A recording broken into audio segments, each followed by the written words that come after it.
हिमाचल आने वाले टूरिस्ट रखें खास बात का ध्यान। मनाली में कुछ चीजों पर लगा है प्रतिबंध। यहाँ ना आप शोर मचा सकते हैं, ना ही टीवी रेडियो देख सकते हैं। मोबाइल पर गाने सुनना भी बंद है। घाटी के 9 गांव में खेती बाड़ी पर भी लगी रोक। किसान ना तो खेत खलिहान जाएंगे और ना ही गौशाला से गोबर उठा पाएंगे। ना ही मंदिरों में होगी पूजा अर्चना और ना ही बजेगी घंटियां। 6 हफ्ते पर रेडियो टीवी पर पूरी तरह से प्रतिबंध। मोबाइल पर भी नहीं सुन पाएंगे नाटी और गाने।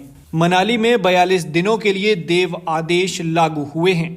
मनाली में 42 दिनों के लिए देव आदेश लागू करना होगा तमाम नियमों का पालन। अगर नहीं करते हैं तो भुगतना पड़ेगा खामियाजा। जी हाँ, अगर आप हिमाचल प्रदेश के कुल्लू मनाली घूमने जा रहे हैं या फिर आप हिमाचल प्रदेश के ही वासी हैं और मनाली निकल रहे हैं तो इस खबर को ध्यान से सुनें और अंत तक देखें, क्योंकि ये आपके काम की है। हिमाचल के मनाली की ऊंची घाटी में 42 दिन तक मनोरंजन के सभी साधन बंद रहेंगे। घाटी के गौशाल गांव में मकर संक्रांति पर देवता कंचन नाग, गौतम ऋषि और ब्यास के आदेशों से रेडियो टीवी पर 6 हफ्तों के लिए प्रतिबंध लग गया है। हिमाचल के मनाली की ऊंची घाटी में 42 दिन तक मनोरंजन के सभी साधन बंद रहेंगे। घाटी के गौशाल गांव में मकर संक्रांति पर देवता कंचन नाग, गौतम ऋषि और ब्यास के आदेशों से रेडियो टीवी पर 6 हफ्ते का प्रतिबंध लग गया है। मोबाइल में भी लोग जोर जोर से नाटी और गाने नहीं सुन पाएंगे। मकर संक्रांति पर रविवार शाम को ही देवता कंचन नाग, गौतम ऋषि और ब्यास मंदिर के कपाट भी बंद हो गए हैं। इसी के साथ घाटी के 9 गांवों में खेती बाड़ी पर भी रोक लग गई है। किसान खेत खलिहान में भी नहीं जा पाएंगे। पशुपालक गौशाला से गोबर भी नहीं निकाल सकेंगे। इन मंदिरों में 26 फरवरी तक ना तो पूजा होगी और ना ही घंटियां बजेंगी। देवालय में लगी घंटियां भी बांध दी गई हैं और कपाट विधि पूर्वक बंद कर दिए गए हैं। मान्यता है कि ऊंची घाटी के देवता मकर संक्रांति से तपस्या में लीन हो जाते हैं और स्वर्ग प्रवास पर जाते हैं। दौरान गांव में किसी भी तरह के मनोरंजन शोर शराबे पर इजाजत नहीं होती है। मंदिर परिसर में शांति बनाए रखनी पड़ती है। स्थानीय लोग भी खुशी खुशी इन आदेशों का पालन करते हैं।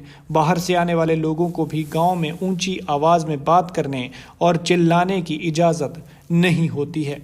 दरअसल ये आदेश ऊंची घाटी के गोशाल, कोठी, कुलंग, शनाग, रुआड़, सोलंग, पलुआ और मझाच गांव में देवताओं के यह आदेश लागू होते हैं। इस वजह से अब इन गांव में चारों ओर शांति छा जाएगी। जब देवता स्वर्ग प्रवास से वापस गांव लौटेंगे तो गांव में जश्न का माहौल होगा। स्थानीय निवासियों का कहना है कि घाटी के लोग 14 देव प्रतिबंध में बंध गए हैं। ग्रामीण 42 दिन तक देव आज्ञा का पालन करेंगे। स्वर्ग प्रवास से लौटने पर देवताओं का स्वागत होगा। आराध्य देवताओं के सम्मान में उत्सव का आयोजन किया जाएगा। देवता स्वर्ग प्रवास से लौटते ही भविष्य में होने वाली साल भर की घटनाओं के बारे में भी भविष्यवाणी करेंगे। वहीं लाहौल स्पीति के विधायक रवि ठाकुर ने बताया कि सिस्सू घाटी में भी स्थानीय देवता के आदेश से मंदिर के कपाट बंद हो गए हैं। इस दौरान पर्यटन कारोबार पर भी रोक लग गई है, यानी स्थानीय लोग होटल, ढाबा, रेस्टोरेंट आदि चलाना बंद कर देते हैं। जो पर्यटक आता है वह खुद घूम कर आते हैं, लेकिन स्थानीय लोग देव आदेशों के तहत कोई भी काम नहीं करते। जो पर्यटक यहाँ घूमने आएंगे उन्हें शोर शराबा करने की इजाज़त नहीं होगी।